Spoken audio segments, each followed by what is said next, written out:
इस कार्यक्रम के प्रायोजक हैं कृषि एवं किसान कल्याण मंत्रालय, भारत सरकार। हर जोखिम से निकल कर फसल आए, सुरक्षित हो जाए। फसल बीमा से हर किसान अब आत्मनिर्भर हो जाए। संकट के समय प्रधानमंत्री फसल बीमा योजना किसानों के लिए वरदान है। अब सूखा पड़े या बाढ़ आ जाए, कोई डर नहीं। अब ओले पड़े या कीट पतंगे फसल खा जाए, कोई फिक्र नहीं, क्योंकि हमने लिया है प्रधानमंत्री फसल बीमा।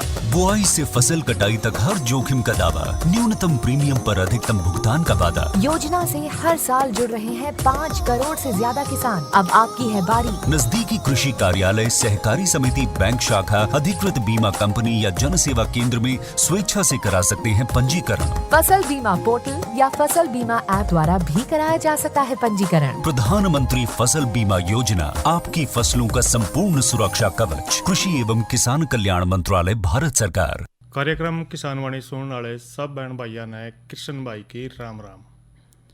किसान भाइयों, आज हम किसानवाणी कार्यक्रम में जो चर्चा आपको सुनवाएंगे वो है दुधारू पशुओं में बांझपन की समस्या व उपचार। और हमारे विशेषज्ञ जो जिनसे हमने बातचीत की है वो हैं डॉक्टर हरप्रीत सिंह जी।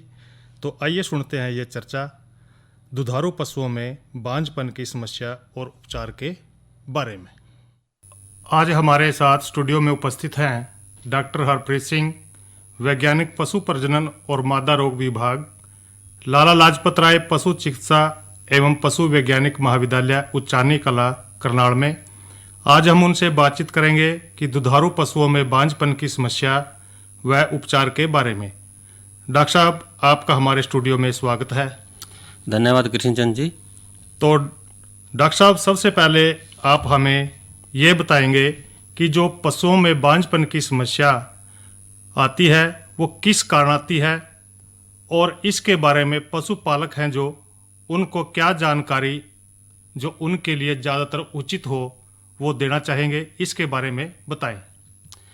देखिए, एक मादा पशु का समय पर हीट में आना, मतलब गर्मी में आना, और समय पर गाभिन ठहर जाना और समय पर एक सेहतमंद बच्चे को जन्म देना हम एक उचित प्रजनन मानते हैं जी। अगर इसमें कहीं भी बाधा है, मान लीजिए कोई मादा पशु हीट में नहीं आ रहा, गर्मी में नहीं आ रहा, या गर्मी में आ रहा है, बोल तो रहा है लेकिन गाभिन नहीं ठहरा, बार बार फिर रहा है, तो हम उसमें बांझपन की समस्या कहेंगे कि ये पशु बांझपन की समस्या से ग्रसित है जी।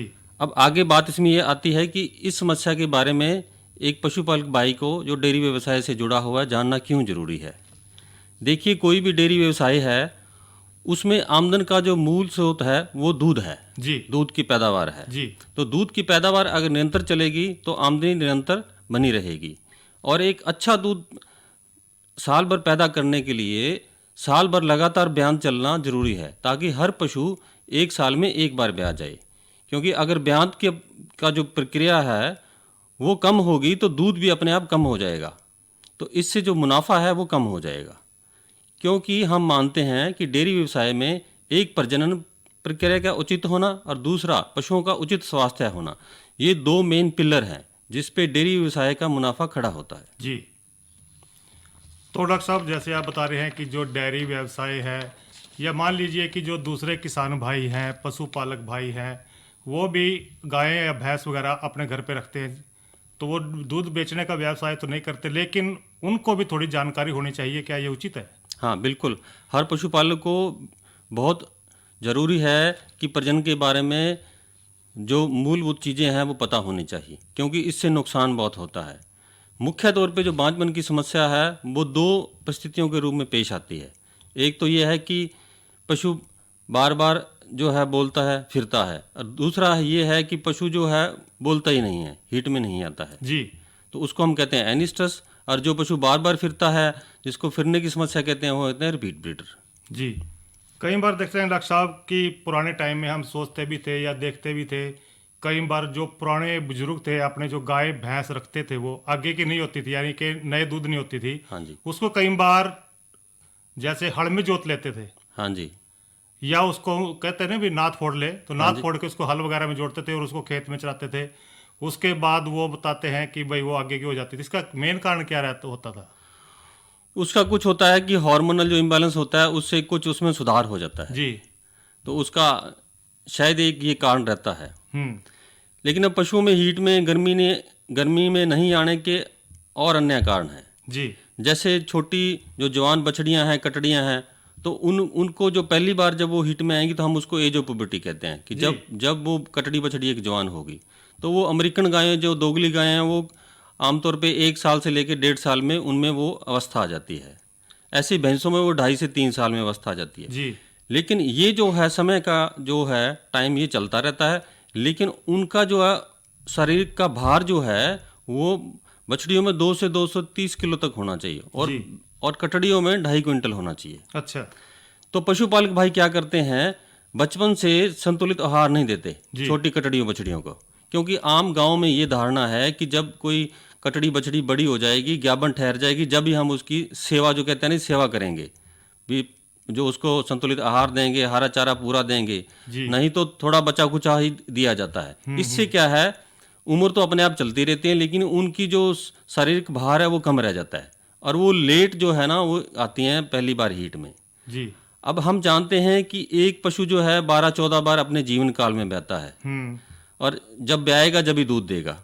तो अगर मान लीजिए कोई कटड़ी बछड़ी पहली बार लेट ब्याई है, सेवा नहीं हुई, उसको असंतुलित आहार मिला, तो उससे अगर पहली बार लेट ब्याई है तो उसके पूरे जीवन काल में जितने बयान देने हैं वो कम हो गए। जी। उससे उसके पूरे जीवन काल में जितना दूध मिलना था वो कम हो गया, उससे हमारा जो मुनाफा होना था वो कम हो गया।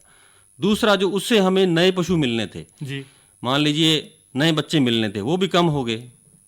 तो उससे जो हमें अपने घर में जो बूढ़े पशुओं को निकाल के नए पशु डालने थे वो खरीद के लाने पड़ेंगे। जी। तो इसलिए ये बहुत ज़रूरी है कि हम छोटी कटड़ियों बछड़ियों का बचपन से ही ध्यान रखें, उनके जो है कीड़ों की दवाई देते रहें, उनका प्रॉपर जो है टीकाकरण करवाएं, उनको संतुलित आहार दें।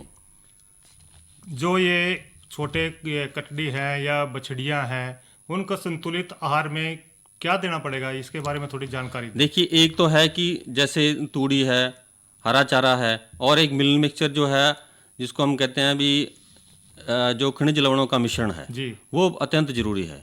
वो आमतौर पे पशुपालक भाई जो है बड़े पशुओं को ही देते हैं, या तो गाभिन है या जो ब्याह गई है कि ये पशु जो है दूध दे रहा है इसलिए इसको ये देना चाहिए।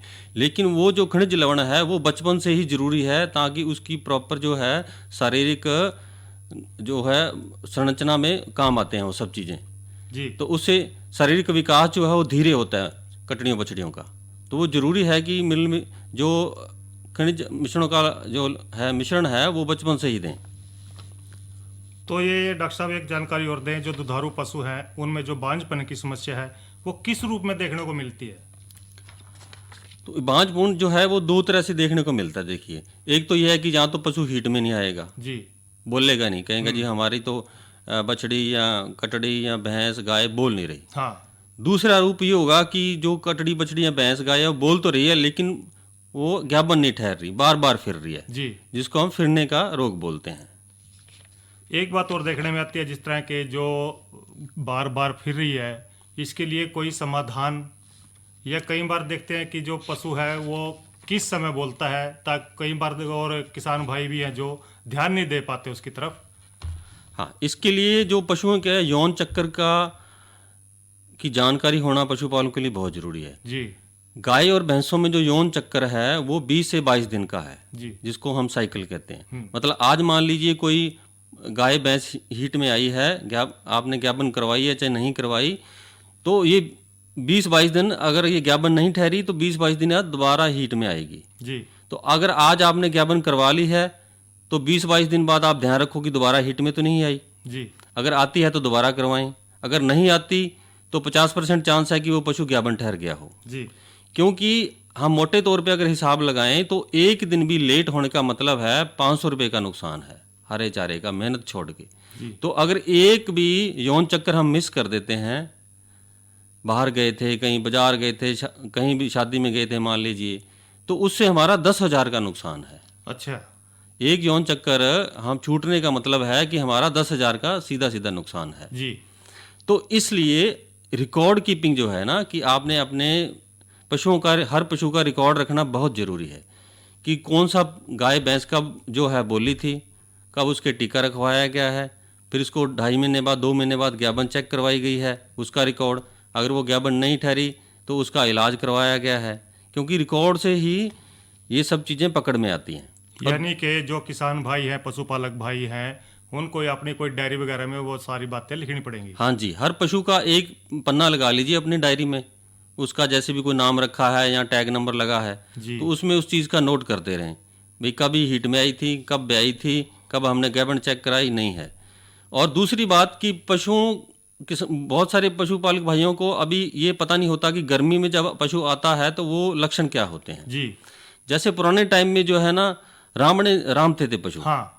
अब जो है पिछले कुछ सालों से देखा गया कि रामणे वाला जो उनमें लक्षण था वो कम होता जा रहा है, क्योंकि हमारे मौसम में इतना जो है स्ट्रेस है अभी, और खान पान में उतनी जो है परिपक्वता नहीं है जी।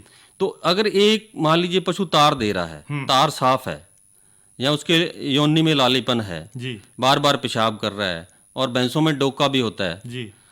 और कुछ उस टाइम में थोड़ा सा दूध में भी कमी आ जाती है जी। तो अगर ये सारे लक्षण हैं तो उस पशु को नए दूध करवा लेना चाहिए, चाहे आप कृत्रिम गर्भाधान से कराएं, चाहे आप वैसे जोटे से या सांड से करवाएं। जी। तो मतलब पशु का रामना कोई जरूरी नहीं है।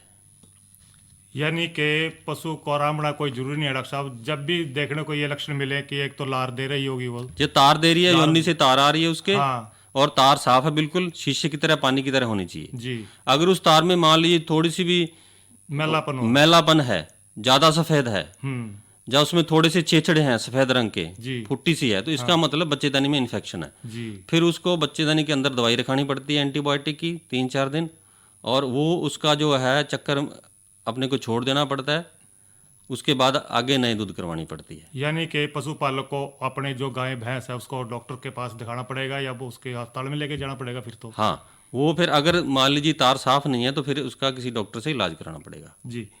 एक बात और है डॉक्टर साहब कि पशुओं में जो कमजोर जनक क्षमता है उस कारण से जो है ना बोलने की समस्या भी होती है, और उससे जो है ना पशुपालक भाई कैसे निजात पा सकेंगे? देखिए, जो नहीं बोलने वाली समस्या है इसके कई बिंदु हैं। पहले तो होता है जैसे मान लीजिए जवान बछड़ी है, कटड़ी है, तो उसमें कईयों में जननांगों में कमी होती है जी। कईयों में को अंडाशय बना नहीं होता, या अंडेदानी बहुत छोटी होती है, या बच्चेदानी का कोई हिस्सा बना ही नहीं होता। तो अगर मान लीजिए 2-2.5 साल की बछड़ी कटड़ी हो गई है और वो हीट में नहीं आई है अभी तक, उसने गर्मी नहीं दिखाई है, तो और आप उसको जो है संतुलित आहार दे रहे हो, तो अच्छे डॉक्टर से उसको हार डलवा के चेक कराओ कि भाई इसके बच्चेदानी में कहीं कमी तो नहीं है, कई बार कोई ब्लॉकेज होती है। दूसरा होता है कि हमारे खान पान में कि संतुलित आहार नहीं दे रहे, जिससे क्या होता है कि जो शरीर में हार्मोन्स हैं, जिस हार्मोन्स की वजह से ये प्रजनन की प्रक्रियाएं चलती हैं, सारी प्रजनन की प्रक्रियाएं इन हार्मोन्स के सिरे पे ही चलती हैं, तो उन हार्मोन्स की कमी हो जाती है जब उनको प्रॉपर जो है संतुलित आहार नहीं देते। कुछ एक पशुओं में ये होता है कि अंडेदानी में गांठ बन जाती है, या अंडेदानी में रसौली बन गई, या अंडेदानी में फफोला बन गया, तो वो पशु भी हीट में नहीं आते। या बच्चेदानी में सोजिश हो गई है, या बच्चेदानी में जो है संक्रमण हो गया है। खासकर जो सोजिश और संक्रमण है ये ब्याने के बाद होता है। अच्छा। तो ऐसे पशुओं में जो है वो पशु हीट नहीं दिखाएंगे। और ब्याने के बाद कुछ पशु जो हीट में नहीं आते, उसका जो मुख्य कारण है वो है कि वो जो है नेगेटिव एनर्जी बैलेंस में चले जाते हैं पशु। जी। नेगेटिव एनर्जी बैलेंस का मतलब माने तो ये है कि नकारात्मक ऊर्जा संतुलन हो जाता है उनमें। जी। क्योंकि जो ब्याने से 3 हफ्ते पहले और ब्याने के 3 हफ्ते बाद, मतलब 21 दिन ब्याने से पहले और 21 दिन बाद वाले जो सबसे महत्वपूर्ण जो है समय है पशु के दूध का, बच्चे का और आगे की ब्यांत, उस पे जो है निर्भर करती है। तो जरूरी है कि ब्याने से 2 महीने पहले जो है पशु को दूध से छोड़ दें। कई लोग जो है ब्याने तक ही दूध निकालते रहते हैं, 10 दिन पहले छोड़ते हैं। हाँ, नहीं। तो इससे क्या आगे वाला जो दूध है मान लिया आगे वो ब्यात आएगी या ब्याने के बाद जो दूध निकालते हैं उसमें कुछ दूध की कमी देखने को मिलेगी? हाँ जी, अगर हम पशु को लेट ब्यान तक दूध निकालते हैं तो उससे क्या होता है, एक तो अगले ब्यान में उसका दूध कम हो जाएगा जी। दूसरा उसका बच्चा कमजोर पैदा होगा, तीसरा ब्याने के बाद जो आगे की प्रजनन प्रक्रिया है वो भी धीमी पड़ जाती है, क्योंकि वो पशु जो है नकारात्मक ऊर्जा संतुलन में चला जाता है जी। वो अपने शरीर में जो उसके रिजर्व जो होता है ना रखा हुआ ऊर्जा, वो भी उसको अपने काम में ले लेता है, क्योंकि बाहर से कम दिया जा रहा है। जी तो इसलिए ज़रूरी है कि इस टाइम उसको जो है संतुलन लवणों का मिश्रण, कैल्शियम सब देते रहें, खासकर 3 हफ्ते पहले से लेकर 3 हफ्ते बाद तक। कुछ जो है आम धारणा गांव में ये भी है कि ब्याने से 1-2 महीने पहले जो है ना उसको राशन कम दे देते हैं ताकि ये जो है ना ब्याने में दिक्कत नहीं हो, इस तरह की धारणा बनी हुई है। लेकिन ऐसा नहीं है, क्योंकि लास्ट वाले 2 महीने में जो है ना बच्चे का शारीरिक जो है विकास होता है सबसे ज़्यादा, और उसी टाइम सबसे ज़्यादा जो है माता पशु को ज़रूरत होती है सारी चीज़ों की। और दूध भी अगली ब्यांत का जब ही बनना होता है, खीस बनना है, लेवटी बननी है, उसी टाइम बननी है। और उसी टाइम अगर हम पशु की खुराक कम कर देंगे तो उसका बहुत ज़्यादा बुरा प्रभाव पड़ता है। दूध पे भी पड़ता है और आगे वाली प्रजनन क्षमता है उस पर भी पड़ता है। यानी कि जो पशुपालक भाई हैं उन्होंने खान पान का पूरा विशेष ध्यान रखना पड़ेगा। बिल्कुल। जैसे पहले क्या करते थे कि खड़ भी देते थे, उसको बिनोड़ा देते थे, हाँ जी, चाट भी देते थे, हाँ या जी, मांडी बना करके देते थे। हाँ जी। लेकिन आजकल इतना देखने में नहीं मिल रहा। देखो आजकल जो है सब चीज़ें रेडीमेड चाहिए लोगों को, जी उतनी मेहनत कर पाना, टाइम, छोटे परिवार हो गए हैं, वो मुश्किल है। जी लेकिन अच्छे दूध वाले जो पशु हैं उनको प्रॉपर जो है संतुलित आहार देना पड़ेगा, जब भी वो अच्छा दूध देंगे अगली ब्यांत में, और टाइम पे जो है आगे वो ज्ञापन होंगे। यानी कि एक तो उसको खड़ बिनोड़ा चोकर जो भी देते हैं अच्छी प्रकार से ब्यात आने से पहले भी दें और उसके बाद में भी दें। हाँ जी। तो बाद में देने का क्या फायदा है? बाद में तो देखो जो दूध आ रहा है जी उसके लिए तो चाहिए ना उसको। हाँ। और आगे जो उसका जो बच्चेदानी और प्रक्रियाएं दोबारा से चालू होनी है जी नए दूध में आने के लिए, उसके लिए भी चाहिए। और एक पशुपालकों को इसमें ध्यान रखना चाहिए कि ब्याने के बाद 2 महीने से लेकर 3 महीने के अंदर अंदर दोबारा पशु जो है ना हीट में आके ज्ञापन हो जाना चाहिए। जी अगर 3 महीने से लेट होता है कोई पशु, ब्याने के 3 महीने के अंदर तक हीट में नहीं आया, तो किसी अच्छे डॉक्टर से उसको चेक कराना चाहिए, क्योंकि नहीं तो फिर जो उसकी ब्यांत लेट हो जाएगी और हमें 1 साल में एक बच्चा जो चाहिए वो नहीं मिलेगा और हमारा मुनाफा कम हो जाएगा। तो डॉक्टर साहब एक बात हो रहा है कि पशुओं के जो बार बार फिरने की समस्या है ऐसे क्यों होती है? देखिए इसके बहुत सारे कारण हैं जी। जो बार बार फिरना है, इसको हम कहते हैं रिपीट बीटर। जी। तो अगर कोई पशु पूरे टाइम पे मतलब 20-22 दिन पे हीट में आ रहा है और लगातार 3 बार हमने उसको कृत्रिम गर्भाधान करवा लिया या जोटे या सांड से करवा लिया और फिर भी वो नहीं ठहर रहा ज्ञापन, तो हम उसको कहेंगे कि इस पशु में समस्या है। 1 या 2 बार में नहीं कहेंगे, लगातार 3 बार अगर नहीं ठहर रहा तो हम कहेंगे कि इसमें फिरने की समस्या है। जी। तो इसमें सबसे बड़ा जो कारण है वो हार्मोन जो होते हैं शरीर में उनका असंतुलन होता है। उससे क्या होगा, या तो अंडे दाने से अंडा फूटेगा नहीं, या फूटेगा तो लेट फूटेगा।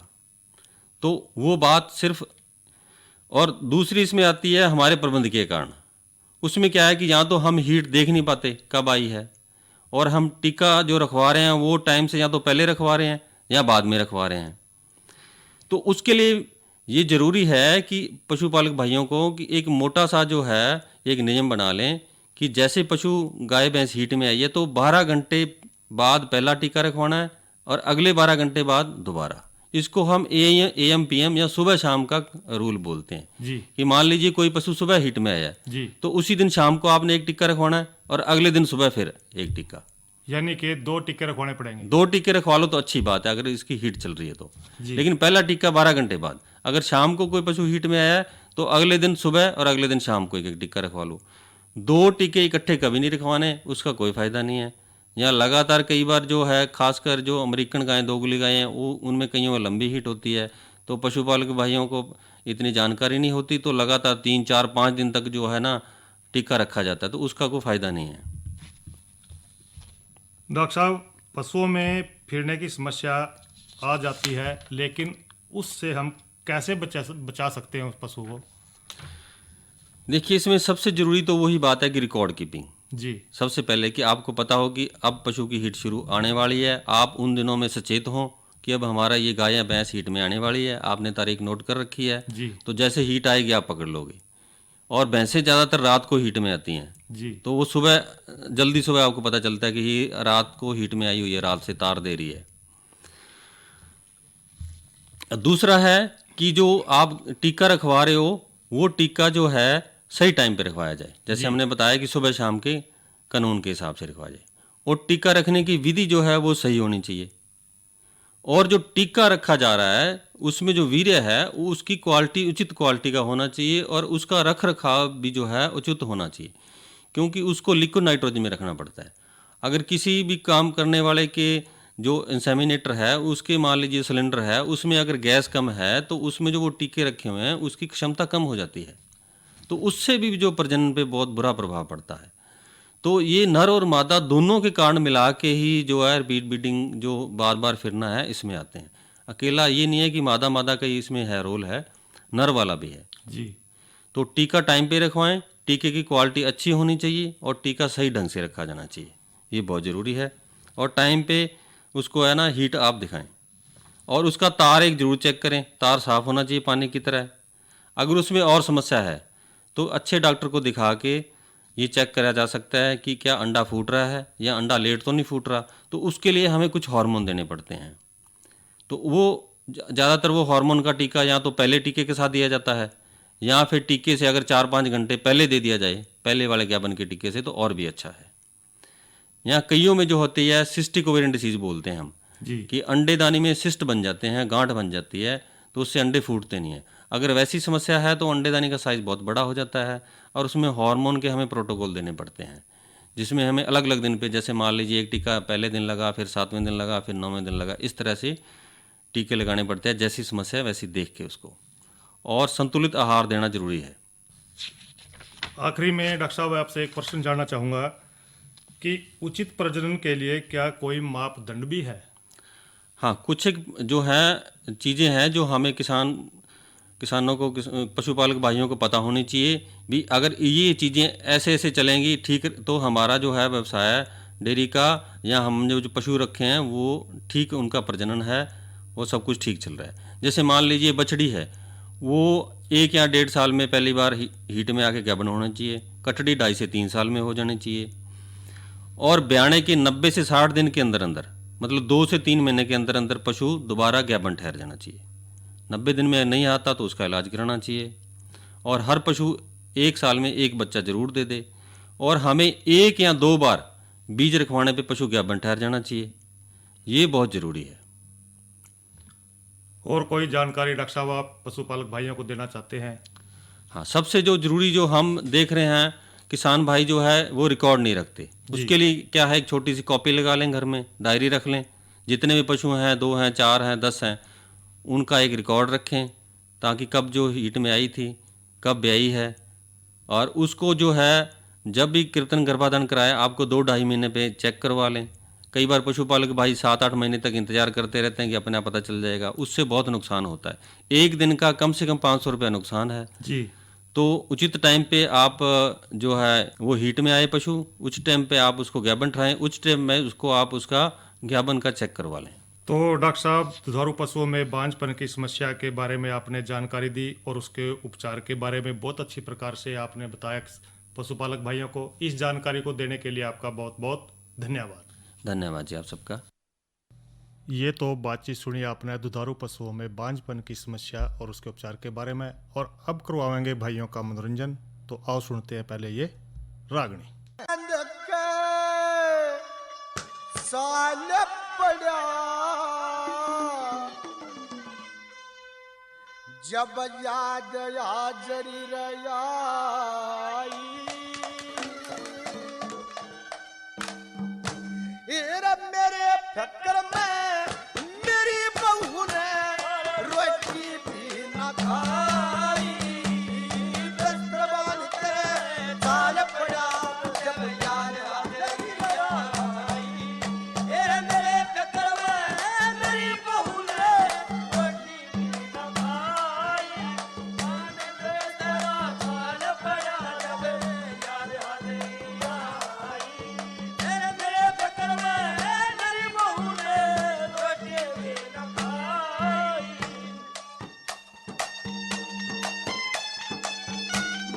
छुट्टी के बोलने लगे, छुट्टी के मेरा की पिपी मकाना।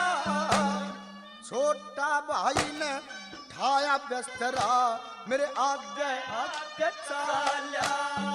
मेरे दरवाजे में खड़े पिताजी में उनकी कान चाल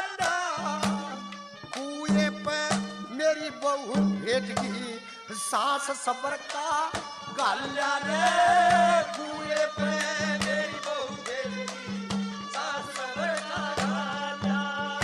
आए हालत देख के बानू बोली ना चाहती इसी कमाई मेरे टक्कर में मेरी बहू रे फिर स्टेशन ऊपर और स्टेशन ऊपर पहुंच गया ससुराल पड़े थी चढ़े में कला करूं मैं डरा बिस्तरा पहुंचा भी तब बगड़ी में अरे छोटी साड़ी रनू बोलियो धनू कोयल बोल झड़ी में आज चाचू बैठ पलंग पे मैं बैठू तेरी जड़े में आज चाचू बैठ पलंग पे मैं बैठू तेरी जड़े में आ गणेश नाम आया जी जाओ गणेश नाम आया जी जाके भूल गया था राई